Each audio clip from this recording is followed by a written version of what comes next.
Getman bwe yaggulawo ngenda okulaba nga abaana bange Shamim Mai ne bayita mami wabe nga mami our father is back.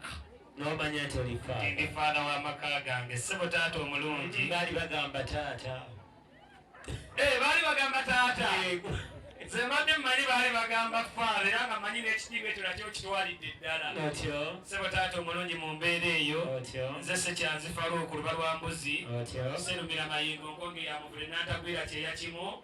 Kiwoowoola omunnyo gwava muddo gwa luyiira kamuli kansaze nga gwo kagogombodde. Basajja beti jajjoni basimba begekereza buli kulanga lyesimba musajja ffumu lya mu nsonda. Ssebo taata omulungi ndi musajja muzirante muzzukulu wa Katongole Mugatta Emulema Buddu okulembera abaana bano n'essanyu ery'amaanyi. Taata nakulembedde bakika bennyini muto wange yennyini. Webale kutembeeta nsonga. Ssebo taata omulungi z'engalo z'owuli okwa bazzukulu wa Katongole Mugatta. Ssebo taata mu mbeera y'emu eyo taata sijja kudda mu bye navuddemu kubanga ekika kyange nakyogeddeko dda bwe nabadde njogera ku muto wange Sulaiti.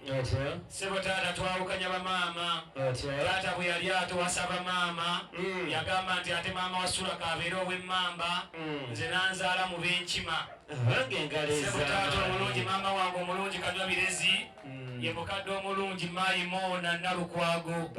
Kusayidi eyo taata ndi muzira nkima muzzukulu wa Mugeme Wambaala ebbira mu Busiro.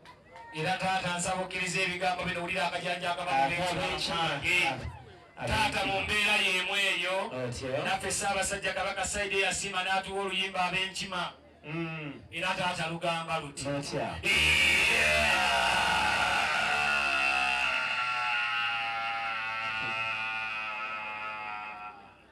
talya nkima talya dduma talya dduma ow'enkima talya dduma ssenyenku twokye ennyama Mugema bw'afa kudda mulala iya Tabakukkiriza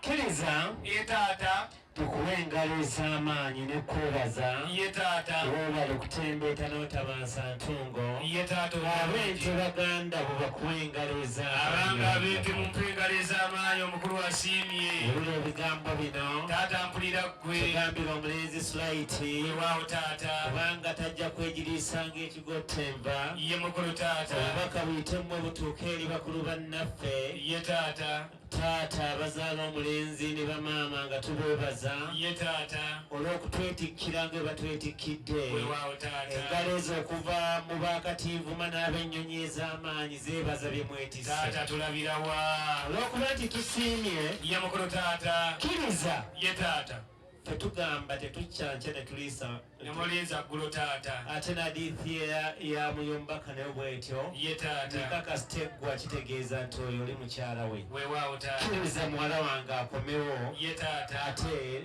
ndabe engeri gye mbateekateeka. bw'aba aliro ne taata tugenda musanyukira naye ne sayidi eno taata tubeebaza nnyo nga tuyitamu ggwe taata. Atyo Mwebale nnyo okutwaniriza obulungi. amenda Mwebale tubaaniriza. okutwagala taata. Amiina. Taata tukwebaza okutulera obulungi. Amiina. Taata obutatukaluubiriza. Weewaawo. nga bwe tutera okgenda mu maka agamu ne tusanga omukulu atudde mu ntebe eyo. Nakola atya? Taata n'atubonyaabonya ne tubeera ng'abaze mu mbuga ya Mukaajango tulabye ennaku.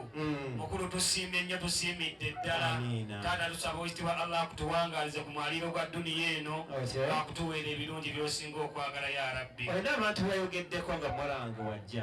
Taata Bakulu tukola bino si kubaluyisa tulinda muwala waffe.